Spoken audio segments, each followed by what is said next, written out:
Hello guys! Kamusta na ang lahat? I-miss ko kayo.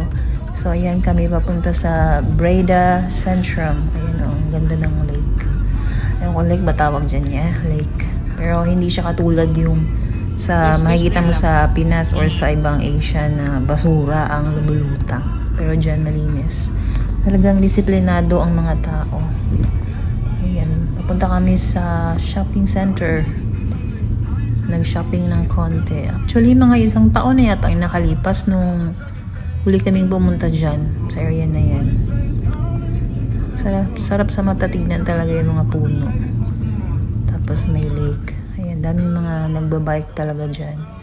Yan yung oras na mga after na ng trabaho ng mga tao dito.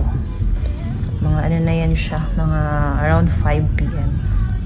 Ang kinaganda lang dito sa Netherlands, hindi talaga dito traffic, walang traffic. Ewan ko sa ibang parte ng Europe, siguro wala din. Pero sa napansin ko sa buong stay ko dito sa Netherlands, no, sa isang taon, wala talagang traffic. Yung yung stoplight, ganun lang.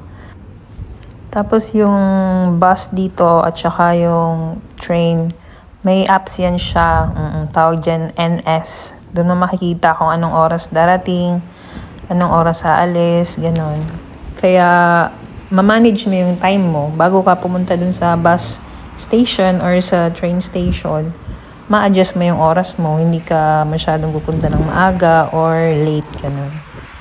So, ayan, ang ganda ng building. 1880s, something like that. Linis talaga. Daming bike kasi nga ito ang bansa na sikat sa bike. Mayaman, mapamahirap dito, may mga sari-sariling bike. Mas marami pa nga ang bike dito kaysa population talaga. Ang ganda ng simbahan. Yan yung Breda Centrum. Maraming mga taong nakabakasyon pa ngayon, kaya ayan ang daming mga customers. Maraming tao. Maraming nagsha-shopping. May mga sale din kasi. Alam mo naman, tayo, mahilig sa sale, di ba? Bakit hindi kung original naman? Pero bibili mo na lang sa mas murang halaga. Yung may ibon. Ang ganda lang talaga ng mga dito, mga buildings talaga. Very European style talaga as in.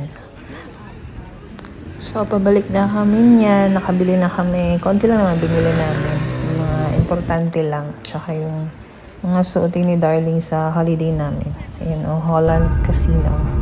Ayan, pauwi na kami. Bye!